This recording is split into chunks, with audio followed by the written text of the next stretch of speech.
վանքերով և դպրոցներով։ Մուշի մոտակայքում էր գտնվում Սուրբ Կարապետ վանքը, որը հայ առաքելական եկեղեցու սուրբ հավաքերից մեկն է։ Այն միջնադարում հայերի ուխտագնացության կարևոր կենտրոն էր։ Ըստ ավանդության Նելը Գրիգոր լուսավորիչ էր։ Նրա մահից հետո Մամինան փոխվել էր Սուրբ Կարապետ կոչված մատուրի տակ։ Սուրբ Կարապետը միայն մի եկեղեցի կամ տաճար չէ, այլ մի քանի տաճարների ամբողջություն, որոնք կազմում են սրբավայրերի մի խումբ։ Սուրբ Կարապետի վանքը Արևմտյան Հայաստանում համարվում էր ամենամեծ եւ ամենանորոգական սրբավայրը։ Այն ոչ միայն աշխարհի ամենամեծ սրբավայրն է, այլև ամբողջ Հայաստան մեծագույն Մենաստան Սուրբ Էջմիածնից հետո։ Վանքի համբավն հրաշակը դուրս է եկել ազգային սահմաններից եւ դարձել նրանց սրբավայր տեղացի եւ օտարածների համար։ Բացի այդ, մեր մատենադիրների մոտ կան հիշատակություններ, որ օտարածքի քրիստոնյաները շատ հաճախ են եկել Սուրբ Կարապետի վանքը։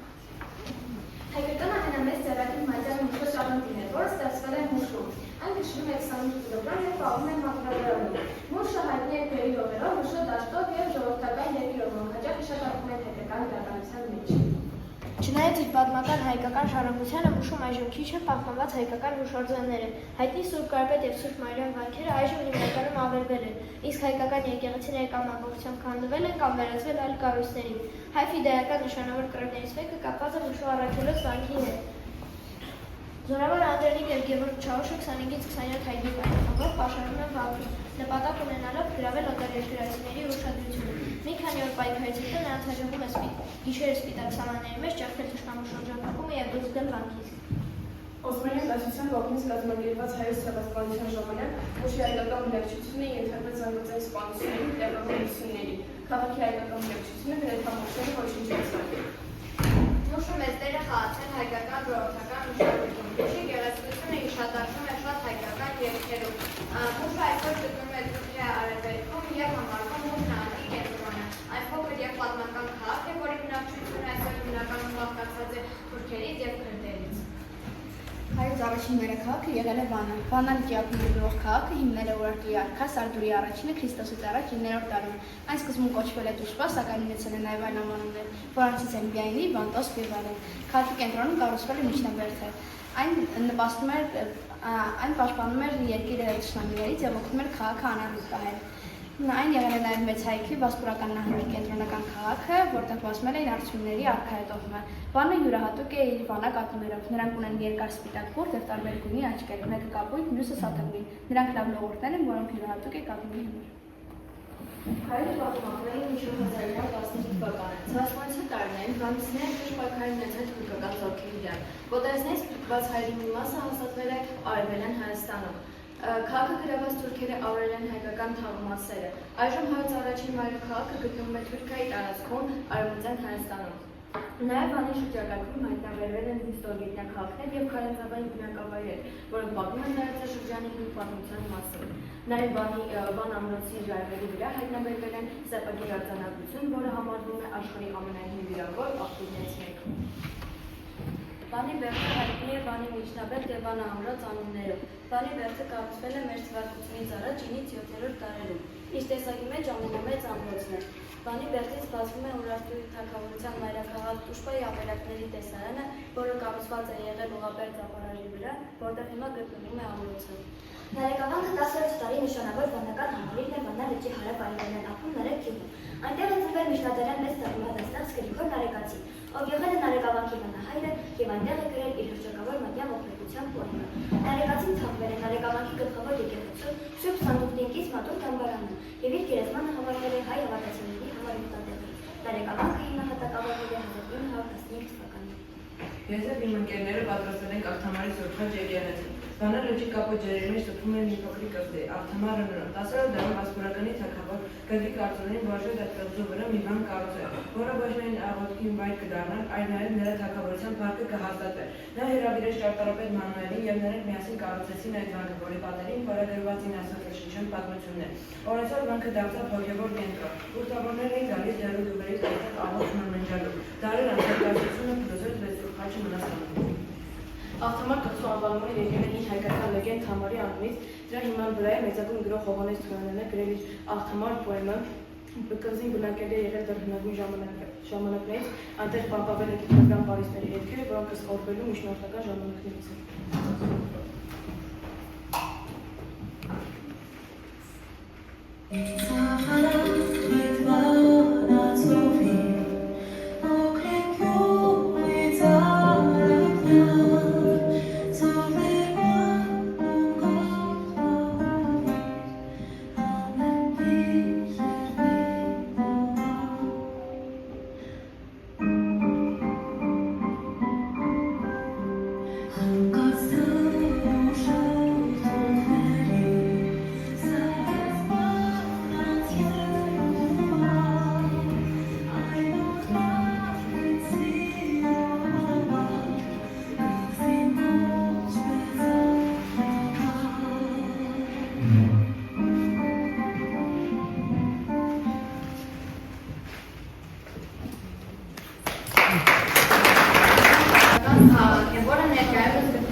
Կարսը եղել է Հայաստանի կարևորագույն քաղաքներից մեկը։ 10-րդ դարում այն դարձել է բաբելոնիների մայրաքաղաք։ 1878-ից 1915 թվականներին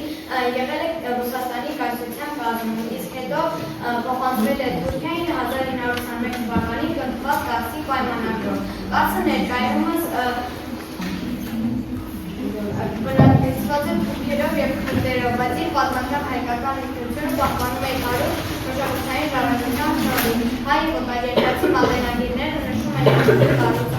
կառույց և կառույցը վեղտ անվանումներով, որոնք ըստ ավանդության կապված են հայկական հարց բառի հետ, քանի որ թագավորի հարսնացուն շատ էր սիրում այս տեղանքը և հաճախ էր այստեղով զբոսնում։ Նաև Կարսի անվանումը կապում են հնագույն ժամանակներում այստեղ ապրող կարիններ ցեղանվար հետ։ 1915 թվականին, երբ Կարսը պետքին ասում է թուրքերի տիրապետություն տա, այ առաքելոցի եկեղեցին վերածվում է մզկիթի։ 1918 թվականին Հայաստանի առաջին հանրապետության հռչակման ժամանակ տաճար գործում է որպես հայկական եկեղեցի։ Այնուհետև 1920 թվականին այն կրկին վերածվում է մզկիթի։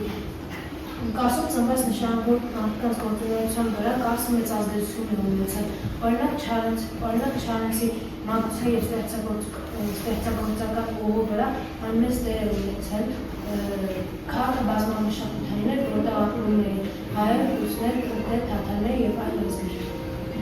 Ասում են, որ փոքր տարիքում Չարենցը հաճախ բացանել Կարսի վեր և ժառանգում նրան քաղաքի տեսանյութ։ Նա սիրում էր երազել և տարբեր պատմություններ ունեցել, և նրան հարցրել են, թե ինչի այդքան սիրում Կարսի վերքը, նա պատասխանել է. այստեղից Հայաստանում ուրիշ աչքերով է տեսնում։ Տարիներ անց և Չարենցը արդեն հայտնի բանաստեղծ նա գրել էր. «Ով հայ ժողովուրդ, քո միակ պետությունը քաղաքական ուժի մեջ է»։ Ասում են, որ այդ միտքը ծնվել հենց Կարսի վերքում երկար ժամերի ընթացքում, և նախորում էր հայ ժողովրդի ճակատագրի մասին։ Չնայած նա որ Չարենցը չկարողացավ վերադառնալ Կարս, նրա ստեղծագործություններում նա մնաց որպես հայկական հայաստական այցելի և գործած այն խորհրդանիշ։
Անի քաղաքը միշտվել էր հայկական նշանավոր քաղաք է, որը գտնվում է ներկայիս Թուրքիայի տարածքում Արցախի գետի աջափից արևմտյան Հայաստանում։ Այն եղել է Բագրատինյան թագավորության մայրաքաղաքը և հայտնի է որպես 1001 եկեղեցիների քաղաք իր բազմաթիվ եկեղեցիների և հուշարձանների համար։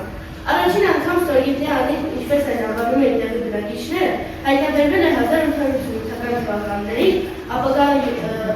ապագա փիլիսոփա և ճանապարհորդ Գեորգի Գուրջևի կողմից, որն իր մանկության և պատանեկության մեծ մասն անցկացրել է Կասում։ 3 տասնյակ անց 1915 թվականին իտալացի բնագետները բախումներ կատարեցին և հաստատեցին, որ այստեղ եղել է ստորգետնյա վանքը։ 10-րդ դարերի 11-րդ դարի սկզբին ճարտարապետ Կրթատը կառուցել է այն հնարավորները և զարգացումը, որտեղ նրա մշակած սկզբունքները պահպանվել և կիրառվել են նաև 14-րդ դարերում։ Այն իր անունը վաստակել է ոչ թե բարձր աշխարհագրական դիրքի, այլ հայկական էթնոսական դիցանի բոլոր աստվածների տաճարների սրբավայր լինելու պատճառով։ Նրա ամրոցներից ավելի հայտնի է Իրանի Կամախ մերձաքաղաքը, որը գտնվում է Դարանաղի գավառում։ Այստեղ կառուցվել է նաև գլխավոր Աստծո Արամազդի տաճարը։ Անի քաղաքի անվանումը գալիս է այս ամրոցից։ Անի անվանումը կապվում է նաև հայկական էթնոսական դիցանի գլխավոր մայրության ու գլխավորության Աստվածուի Անահիտի հետ։ Անի է կոչվում նաև հայկական էթնոսական տոմարի ամիսների յուրաքանչյուր 12-րդ օրը, որը նույնպես կապված է Անի Կամախ մերձաքաղաքի հետ։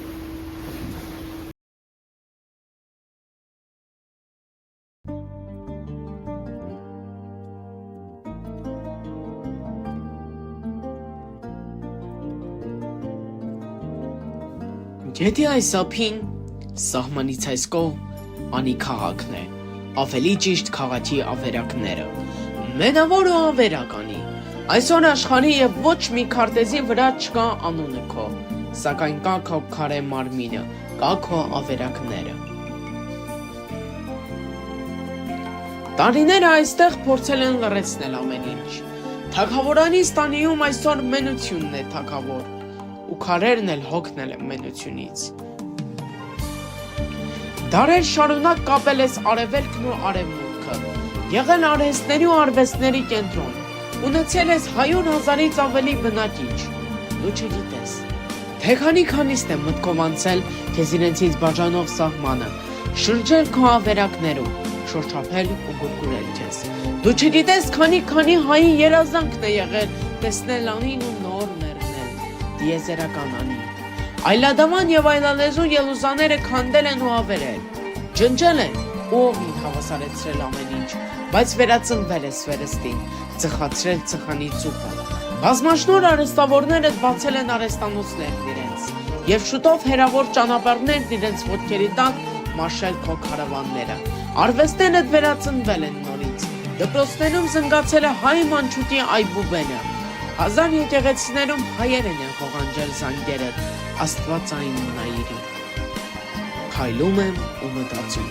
քանի տարի հայի ոտք չեր տեսել հողն այս հայկական, միթե էլ երբեք տանտիրոջ նման վստահ չի քայլելու հայի այս մարդված տրորված արահետներով, միթե էլ պատարակ չի հնչելու Անի այս հինավուրց կամարների տակ, միթե հարսնացու աղջկա ճերմակազգեստից ու ամաչկոտ տակ ժպիտից մի ակնթարթ չէր լուսավորվելու վարվող մոմերի թրթռոցը, իրենց վրա պահող, իրենց սրտում հազար գաղտնիք թաքցնող պատերն այս։ Միթե միջնադարի հրաշակերտ քաղաքն այս դատապարտված է մեռնելու։ Դեռ որքան ժամանակ այս ավերակներում պետք է մենությունը, լռությունը, տխրությունը թագավորեն, ավերակներից լեռները կփայփայեմ, երեկո էր, ու մայրամուտն իր ոսկեվար ծիրանին էր փռել լքված ու միայնակ քաղաքի ավերակներին։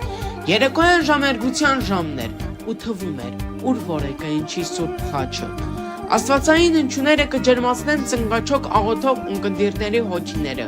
դուրս կհորթեն, կղողանջեն օդում, կմիախարդվեն Ախուրյանի խենթացած ջրերին, ափից ափ կհոսեն, քարերին կզարկվեն, կամուրջ կդառնան կարոտի ոտնահետքերով, իրենց մոտ շտապող որդիների համար։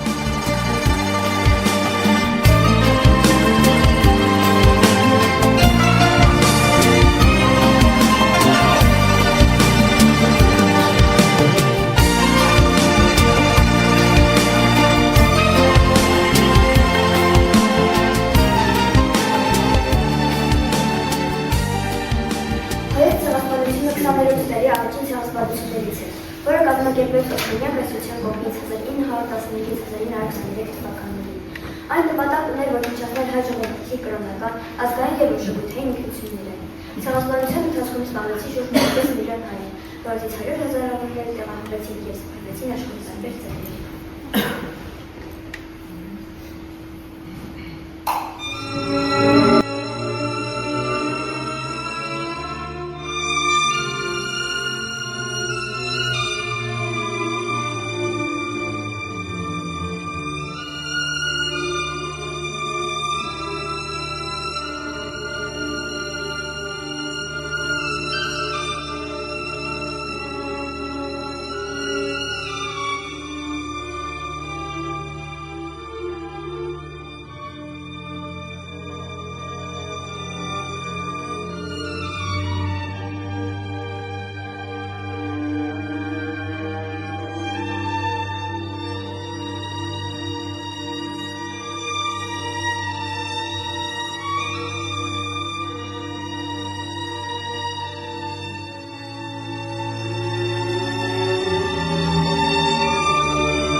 Այսօր կանգնած ենք մի վայրում, որտեղ յուրաքանչյուր քար կրում է ցավի, հիշողության և պահանջատիրության։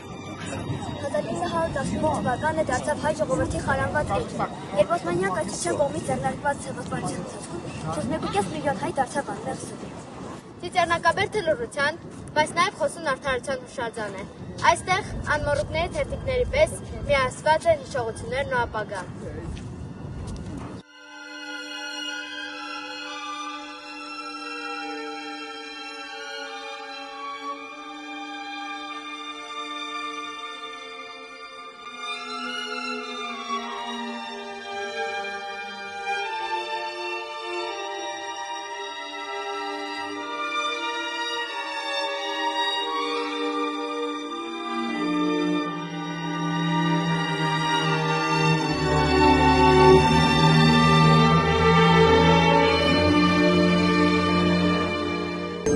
Այդ վաճառագործությունը նպատակ ուներ ոչնչացնել մեզ, քանդել մեր մշակույթը ու ջնջել մեր հիշողությունը, սակայն նրանք չհասան իրենց նպատակին։ Մենք այստեղ ենք վկայելու, որ հայ ազգը ոչ միայն վերապրեց, այլև հուսորացավ։ Մենք այստեղ ենք որպես սերունդ, որը չի լռում, չի մոռանում և երբեք չի հրաժարվի իր պատմական անցյալից։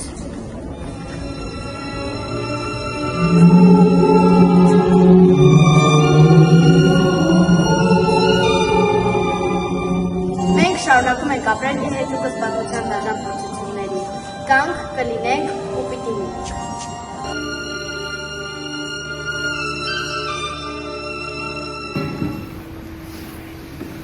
1918 թվականից առաջին համաշխարհային պատերազմի ավարտից հետո Օսմանյան կայսրությունը բազմություն գրեց և նրա ղեկավարությունը թափանցեց։ 1919-1920 թվականներին կոնգրեսում տեղի ունեցան ռազմական դատարաններ, որտեղ Օսմանյան նախկին պաշտոնյաները դատապարտվեցին հայոց ցեղասպանության կազմակերպման համար, սակայն նրանք չգրեցին իրական պատիժ փախչելով Եվրոպա։ Այս իրադարձություններից հետո 1919 թվականին հայ հեղափոխական դաշնակցությունը նախաձեռնում է Նեմեսիս գործողությունը, դրա նպատակն էր վերացնել ցեղասպանության կազմակերպիչներին, ովքեր խուսափել են արտահայտությունից։ Նեմեսիս ծրագիրը իր անվանումը ստացավ վերարտադրության վերջաստվածում։ 1921 թվականին Սողոմոն Թելերային հանձնարարեց բանել Թարատ Փաշային, Օսմանյան կայսրության ներքին գործերի նախկին նախարարին և հայոց ցեղասպանության գլխավոր կազմակերպիչներից մեկին։ Նա գտնում էր Գերմանիայում, Բերլին քաղաքում և թաքնվում էր ամենաթափված փաստաթղթերով։ Սողոմոն Թելերյանը ծնվել է 1896 թվականին Երզնկայում, Արևմտյան Հայաստանում։ Նա մեծացել է կրթված ազգային ինքնության համար կարևոր միջավայրում, սակայն 1918 թվականին հայոց ցեղասպանության ժամանակ Օսմանյան կայսրությունը որոշում է կազմակերպել հայ ազգի զանգվածային տեղահանումներն ու կոտորածները։ Եվ այսպիսով Թելերյանի ընտանիքը կոտորվում է, սակայն հենց ինքը Թելերյանը հրաշքով փրկվում է։ Եվ այդ ողբերգական իրադարձությունը շատ մեծ ազդեցություն է ունենում իր կյանքի և իր հետագա գործողությունների վրա։ 1921 թվականի մարտի 15-ին Բեռլինի Չարլզենբուրգ թաղամասում Թելերյանը հետևեց Թելերին և ցերեկվա ժամին ամբոխի աչքի առաջ կրակեց նրա գլխին, սպանելով տոնում։ Նա չփախավ, այլ հանձնվեց գերմանական ոստիկանություններին։ Թերքլերյանի դատավորությունը սկսվել է նույն տարվա հունիսին Բերլինում և դարձել է պատմական իրադարձություն։ Պաշտպանող կողմը հիմնավորում է, որ նա գործել է որպես ցեղասպանության զոհ և իրականացրել արդարություն, սպանելով մեկին, ով պատասխանատու է միլիոնավոր անմեղների կորստի համար։ Դատարանը հաշվի առնելով ոչ միայն իրավական, այլև բարոյական հանգամանքները 1921 թվականի հունիսի 3-ին արդարացրեց Թերքլերյանին։ Այս որոշումը ողջունվեց աշխարհի բազմաթիվ հայ համայնքների կողմից։ Դատավարությունից հետո Թերքլերյանը ապրել է մի շարք երկրներում, այդ թվում Արաբստանում, Ֆրանսիայում, Իրանում և ԱՄՆ-ում։ 1960 թվականին նա մահացել է ԱՄՆ-ում և թաղվել Ֆրեզնոյում հայկական գերեզմանատանը։ Նեմեսիս օպերացիայի արդյունքում ոչնչացվեցին հայոց ցեղասպանության գլխավոր կազմակերպիչները։ Սա համարվում է հայկական պատմության մեջ միակ դեպքը, երբ հայությունը կազմակերպված գործողությամբ իրականացրեց վրեժխնդրություն պետական մակարդակում։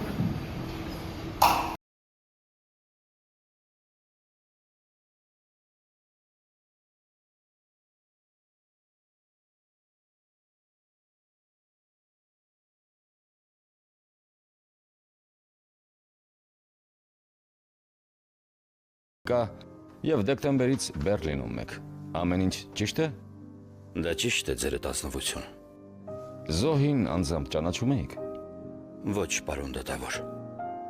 Բայց նա հրաման է տվել կոտորել իմ ամբողջ ընտանիքը։ Մորս, հորս, քրոջս, գերդաստանս, ամբողջ ընտանիքս։ Ասացեք խնդրեմ, երբ որոշեցիք Թալիաթ Փաշային սպանել։ Երբ մայրս խնդրեց այդ մասին։ Ձեր մայրը։ 2 շաբաթ առաջ մղձավանջներիցս մեկում տեսա մորս դիակը։ Նա վեր կացավ, մոտեցավ ինձ ու ասաց. Գիտես, որ Թալիաթ Փաշան Բերլինում է և ոչինչ չես անում։ Դու այլևս իմ որդին չես։ Երբ արթնացավ, որոշեցի սպանել նրան։ Ուրեմն ընդունում եք, որ ձեր ոչիրը կանխամտածված էր։ Ոչ,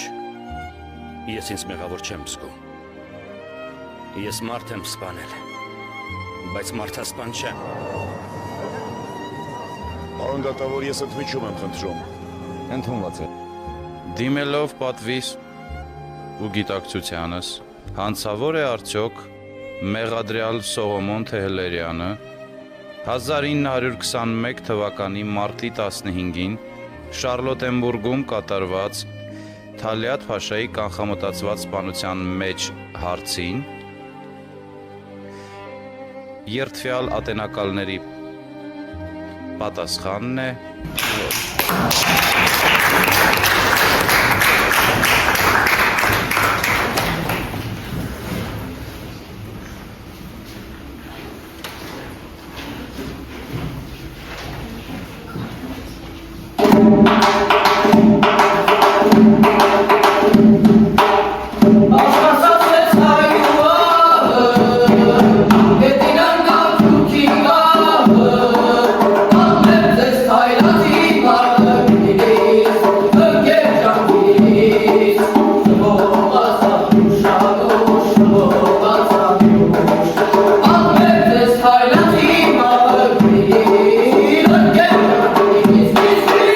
Oh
մինչև 1915 թվականի ապրիլի 24-ին, երբ Կոստանդնուպոլսում ձերբակալվեցին և աքսորվեցին ավելի քան 200 մտավորականներ, բժիշկներ, երաժիշտներ և հոգևորականներ։ Նրանց թվում էր նաև Կոմիտաս վարդապետը, ով հայ երաժշտության կերտիչն էր։ Ձեզ ենք ներկայացնում մի քանի հայ նշանավոր մտավորականների պատմությունները։ Կոմիտաս վարդապետը հայ ազգային երաժշտության ամենանշանավոր դեմքերից է, նա հավաքում և համակարգում է հայ ժողովրդական երգերը, զարգացնում հայ երաժշտության կրթությունը, սակայն 1915 թվականին Օսմանյան կայսրությունը նրան ձերբակալելով աքսորում է Չանզուեր թուրքական քաղաք, ուր տեղափոխվեցին նաև այլ հայ մտավորականներ։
թվականին առաջին մեծ ցնցումը Կոմիտասը ապրեց այն պահին, երբ նա երկով ցանկանում էր իր ընկերներին ցույց տալ իրենց գլխին գալով մեծ պարտանիքի մասին։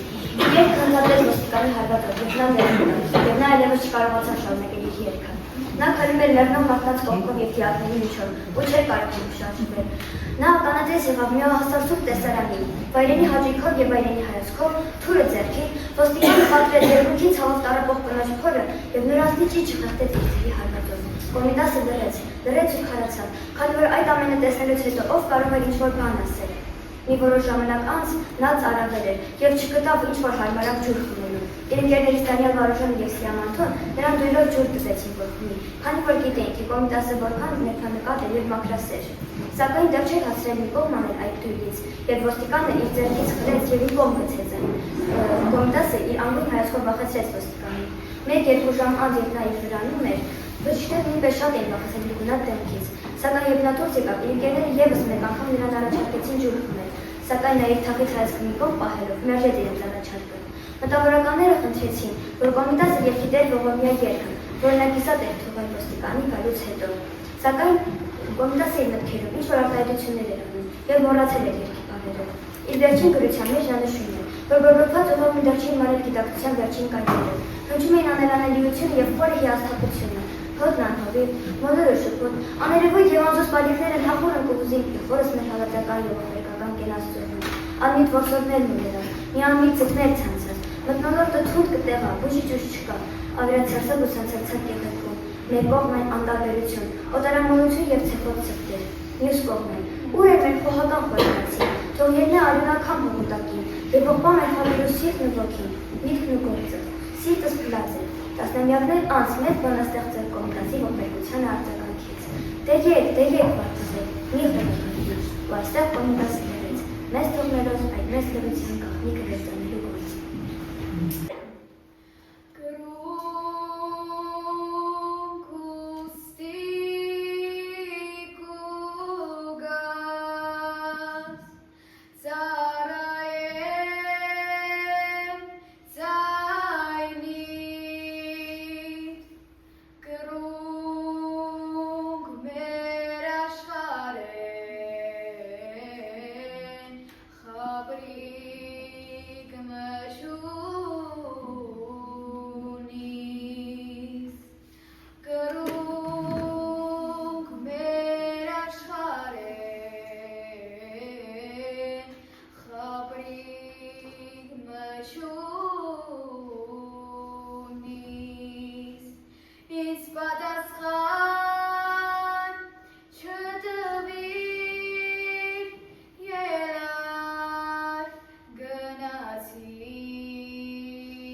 նշեց վերաշնչին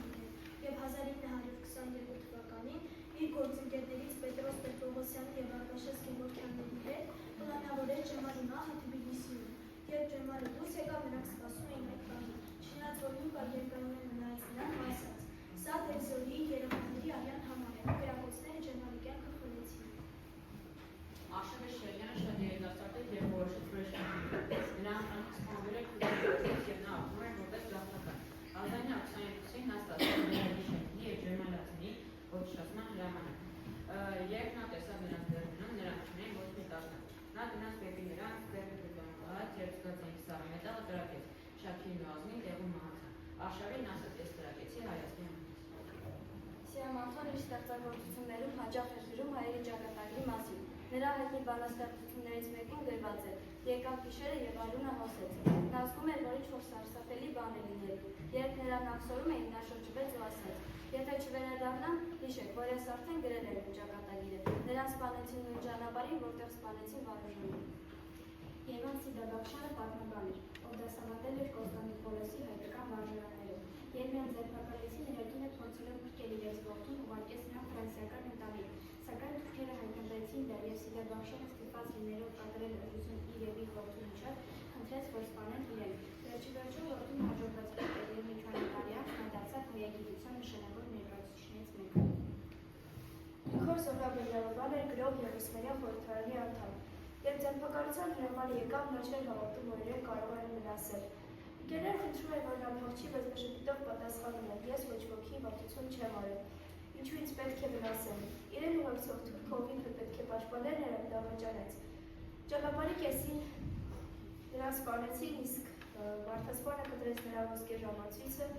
և պահեց որպես աղար։ Ուղղենսական հայկական մտավորականության երկար ուսումնի ներկայացուցիչներից էր, որոնց Օսմանյան կայսրության կառավարության որոշմամբ 1915 թվականի ապրիլի 24-ին ձերբակալեցին աքսորեցին սիրիական անապատ ու սպանեցին։ Սևակ ընդամենը 30 տարեկան էր, մահվան վերջում նա բուժում էր թուրք հավասարապես Չեչեչի աղջկան։ Արգաս հարության դիմաց իր մայրը ողջունում էր անիստանալ նրան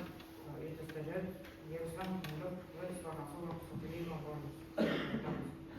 Արժանն անհայտ էր։ Չեմ վիճակ փոխկառավարիչը, որը բանաստեղծի ծանոթ բարեկամն էր, անզոր արձագանքում էր։ Ես չեմ կրնա փորձել են ընկած ժամանում գործադրել։ Օգոստոսի 25-ին Սևակը հեռագրում է կնոջը, թե Դանիել Վարուժանի հետ Դաշտերի կարգում, իսկ ապրելու մնացել էր ընդամենը 1 օր։ Օգոստոսի 26-ին Թունյայի կոչված վայրում իր 4 ողբերգից ընկերների հետ, այդ թվում Դանիել Վարուժանի հետ, սպանվում է քարերով և թղաններով, խոշտանգումների ենթարկվելով։ Այս մտավորականները զոհվեցին, բայց նրանց ստեղծած գրականությունը և երաժշտությունը մնացին որպես վկայություն հայ ժողովրդի տոկունության մասին։ Նրանց մահը փորձ էր ոչնչացնելու հայ ժողովրդի հոգևոր առաջընթացը, բայց նրանք մնացին որպես հավերժական օրինակներ, որոնք մեզ հիշեցնում են պայքարի ուժի և ճշմարտության մասին։ Այս պատմությունները մեզ հիշեցնում են, որ հայոց ցեղասպանությունը ոչ միայն ֆիզիկական բնաշրջություն էր, այլև մտավոր և մշակութային ցեղասպանություն։ Թուրքական իշխանությունները գիտակցում էին, որ եթե հայը կկորցնի իր մտավորականությունը, ապա կկորցնի նաև ինքնությունը։ Սակայն նրանց սխալն այն է, որ արժեքներն ու գաղափարները երբեք չեն սպանվում։ Նրանց անունները շարունակում են ապրել, և նրանց գործերը մեզ ցույց են տալիս, թե որքան կարևոր է պահպանել մեր մշակույթն ու պատմությունը։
դարձան, որ ճշմարտությունը չի մահանում,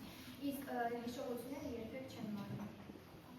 Մենք սերունդն ենք նրանց, ովքեր գրեցին ցավը, պատճառագեցին հույս։ Եվ այսօր, երբ բարձրացնում ենք մեր ձայնը, տանում ենք ոչ ատելությամբ, այլ վստահությամբ, որ հիշողությունը ուժ է եւ արդարությունը անխուսափելի։ Թող այս նախագիծը դառնա ոչ միայն հարգագետու անցյալ։ Խոսում է հզոր պատմությամբ, արդար ձայնով եւ մաքուր սրտով։ Մենք հիշում ենք, մենք շարունակում ենք։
Պատմությունը թանկ բեռ է ապրողների համար։ Իսկ այդ բեռը հարկավոր է տանել։ Ես կարծում եմ այստեղ բանալի բառը պիտի լինի ապրող։ Եվ պիտի լինի արժանապատիվ ապրողը, որովհետև ասացի դա սովորական բեռ չի, դա թանկ բեռ։ Այս նախագծային աշխատանքը իհարկե վերաճեց գրական, երաժշտական կոմպոզիցիայի միջոցառումը։ Նաև մեր շնորհալի երեխաների միջոցով։ Այդ գինիրից երգը երևի մեր ճիշտ երգերից մեկն է, լավագույն երգերից մեկը, բայց իմ դիտարկումն է անում։ Ես կուզեմ, որ մենք պատմության մասին հանկարծ չխոսենք կենացի մակարդակով։ Որովհետև երբ որ մենք դա արդեն վերաճում ենք, սեղաներ նստեցինք, կենացեր խմեցինք, վերջացրեցինք, մոռացանք, անցանք առօրյա կյանքին, այստեղ վտանգ կա բթացման։ որ մենք կարող ենք լինել արդեն անտարբեր, ինքը կարող է լինել կերթական, շարքային գենացի, տխուր բան եմ ասում, և գուցե ինչ-որտեղ վտանգավոր բան եմ ասում։ Ինձ համար շատ կարևոր է, որ ծնողին լավ պահեն, ոչ թե լավ կենաց ասեն, որ երեխային լավ պահեն, ոչ թե լավ կենաց ասեն, որ զինվորին լավ պահեն, ոչ թե լավ կենաց ասեն, որ հիշատակը ճիշտ պահեն, ոչ թե լավ կենաց ասեն։ Երեխեք ջան, լուրջ պատասխանատվության տակ ենք բոլորս։ Հասկանում ենք, չենք հասկանում, լավ ենք սովորում, վատ ենք սովորում, դրանք խիստ պայմանական բաներ են, այսօր վատ սովորողը վաղը կհասկանա, այդ բացը լրացնելու հնարավորություն կունենա։ Ես հույս ունեմ, որ այսօրվա ձեր ասածը մենակ տեքստ չի, որ սովորել եք, այլ սրտի միջով եք հասկացել։ Որ ծիծեռնակաբերդի բարձունք ենք գնում կամ ցեղասպանության թանգարան, կամ այս տեսանյութերը, կամ այն ինֆորմացիան, որը մենք ուզենք էլ չենք մոռանալ, դա բացառվում է։ Տեսեք, էլի մի բանալի բառ ասեմ, այսօր 9-րդ դասարանում ենք դա քննարկել։ Ինչքան մենք ախոյան պետություններ ենք ունեցել, չէ՞, պատմության մեջ Հիշեկասորեստան, Բյուզանդական կայսրություն, Հռոմեական կայսրություն, ի վերջո հեռու չգնանք, Օսմանյան կայսրություն, չէ՞, խորհրդային երկիր, որոնք այսօր չկան, եղել են ժամանակի գերտերություններ, թելադրող տերություններ և չկան։ Եվ մենք այս բազմաչարչար, բազմակորուստ, բազմատանջ, բազմահնար և բազմակարկատ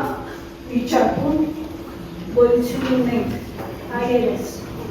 Ուրեմն մի ֆենոմենալ բան կա մեր ազգի կենսունակության մեջ։ Բայց հիշեք, որպեսզի մենք պատմության տերը լինենք, մենք պիտի պետություն ունենանք, որ թելադրենք, ընդ որում հեչ կարևոր չի պետության սահմանների չափը։ Այսօր աշխարհում կան փոքրիկ, կայացած, բարեկեցիկ և թելադրող պետություններ։ Եկեք սովորենք, եք ոնց են անում,